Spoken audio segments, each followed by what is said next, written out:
Hi, this is Brendan Davis from Bedrock Games and the Bedrock blog, and today I'm going to be talking about advancement in Wandering Heroes of Ogre Gate and how I've been handling it lately.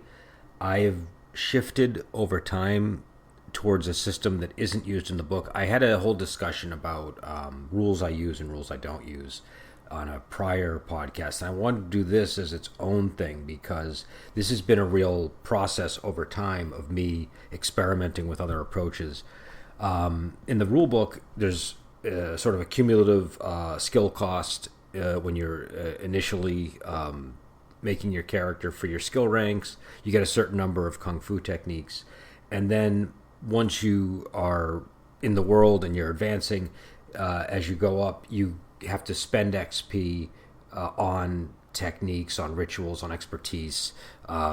As you advance. So, in the rule book, it's like 3 XP per chi rank for a kung fu technique. It's 2 XP for rituals, 5 XP for expertise, 10 XP for a skill point, and so on. I think knowledge skills are a little less expensive, and you can also it's like 12 XP for combat techniques. That system works. We use that for years. However, that system is easier to min-max. It's easier to optimize that way. It's easier to do all kinds of things because it's a numbers game.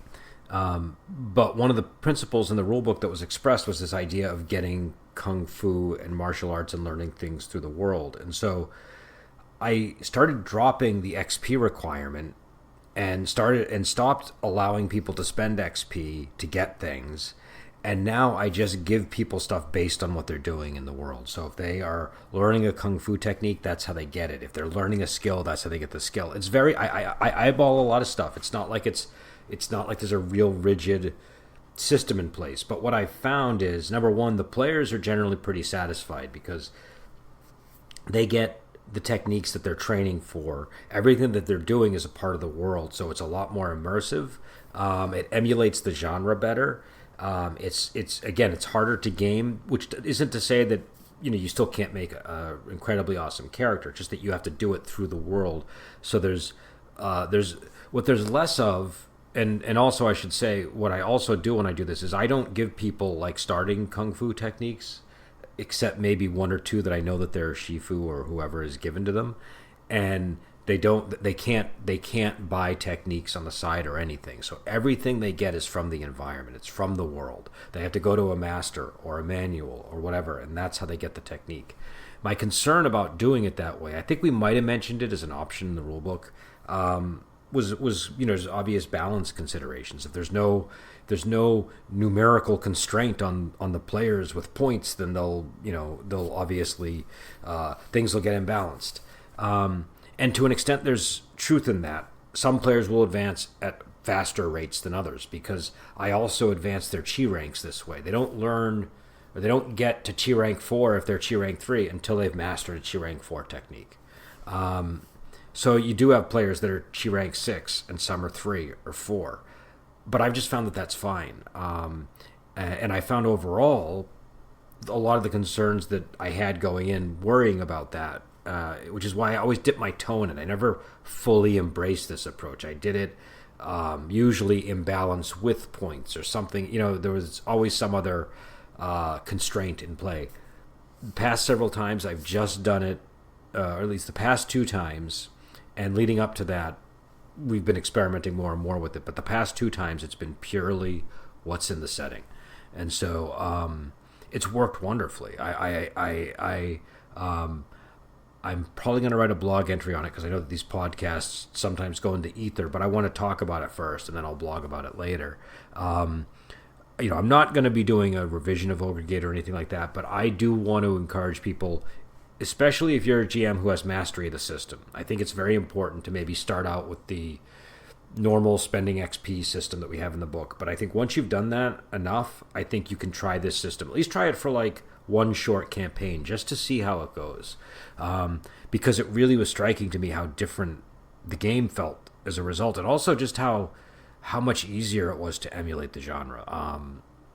So again, if I were to redo the book, and I'm not going to, there would be two options for XP advancement. The first one would be the standard one we have, because I know people like that. But I'd also have this one in there, and it'd probably get like a page sidebar or something explaining how to do it. It doesn't require a lot in terms of rules and principles. The basic idea is just, I start out the players either at Chi rank 0 or Chi rank 1. That's up to you. And the only thing that we keep in terms of advancement is the point that you get to allocate to your defenses as you advance. Everything else is in world. So they start out at Chi rank 1 or 0. And I did it a couple of different ways, but what I like is you give them 1 or 2 techniques. You can even give them 0. You don't have to give them anything if you don't want to, but you give them 1 or 2 techniques, and then immediately they have that gives them the pressure to find martial arts, and I find that it works really well. There is a period where the players are very vulnerable, but once they get over that, it becomes a lot more like a standard game. You don't have to do it that way. You can start them out with a bunch, but the reason why I like starting them out with 1 or 2 is you have a real strong sense of what these characters know and where it came from. When they have like 6 techniques or something, it's a little bit harder to kind of mentally juggle. You have, 3 or 4 or 5 different players with 6 different techniques. This makes it a lot more clear whose style is what.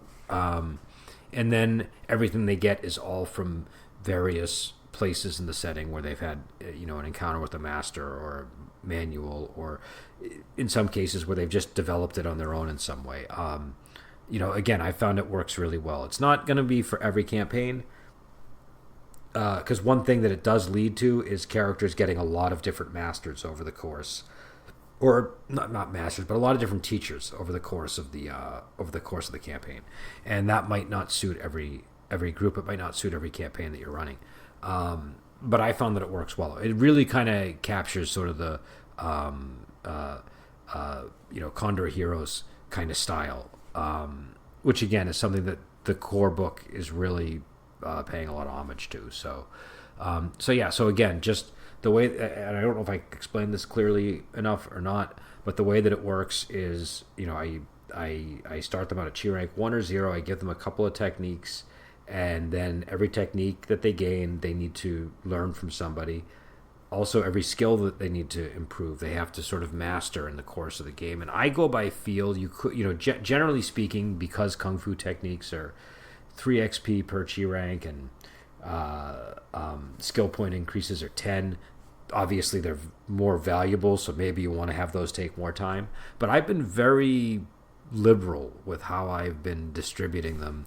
If the player is working on something that involves mastering the flute, I've been pretty free in letting them take a rank. I never give them like 3 ranks all at once, but they can take a rank, and it works fine. I don't mind giving them a rank while I'm also giving them a kung fu technique. It all seems to work pretty well.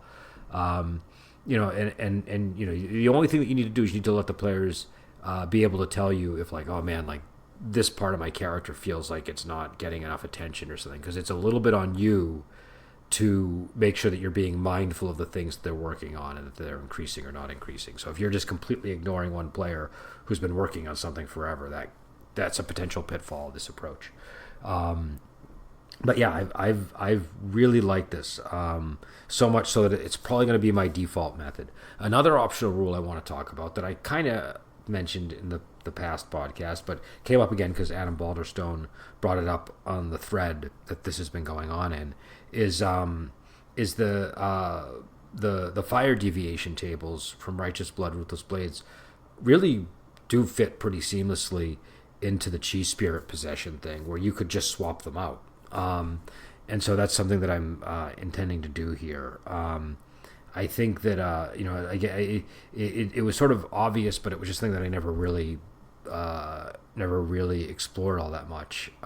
So I'd like to again, I'm focusing on XP, but that's going to be sort of my next mission, is seeing what can I do, because I've never really been and I think I mentioned this last podcast, I've never been super into the Chi Spirit thing, for when you push yourself too hard with your kung fu. I always felt that the way we dealt with it in Righteous Blood, Ruthless Blades was way better in terms of getting the genre. There is a particular reason why it's the way it is in Ogre Gate, and that's probably part of its charm now. And it's one of those things where people that like Ogre Gate, maybe they like that. So I don't want to just come in and change it on people. But again, maybe in a future blog post or something, I'm going to talk about ways that you can combine the tables or swap them out.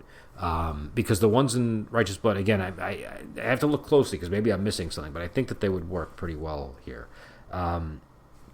So that's what I wanted to cover today, and again, I just to give people updates on what's going on.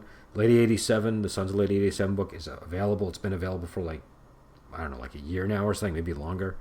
Probably longer. I'm losing track of time, but it's been out for a while now. It's a sandbox wuxia campaign. I encourage you to check it out. If you do like it, definitely post, review, all that stuff. That helps get the word out.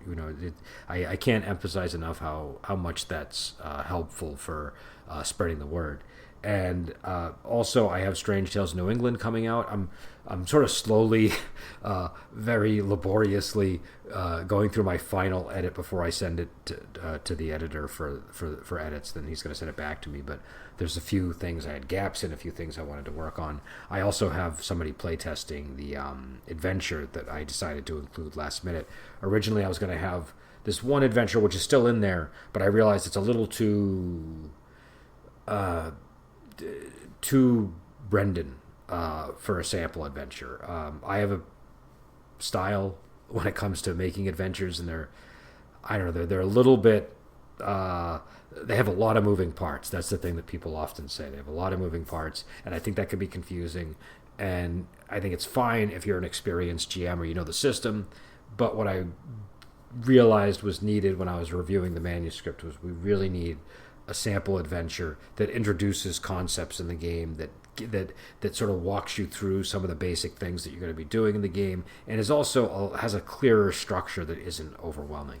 So, and I quite like the adventure. It's called The Malignant Exorcism, and it's I think I posted a blog entry on it. I expanded it a lot to make it more of a complete sample adventure, but I'm pretty happy with it. I was you don't know when you have an adventure that you've done and then you sit down to turn it into something in a book if it's going to work or not. And this, I feel like it worked. But again, we'll see what happens in playtest and stuff. So that's what's going on. I will be on with we're going to do the well, I won't talk about that yet. No, we have a special episode of the podcast coming up for where we're going to cover a wuxia movie that's pretty interesting. But I don't want to talk about it yet. And until next time, I will talk to you later.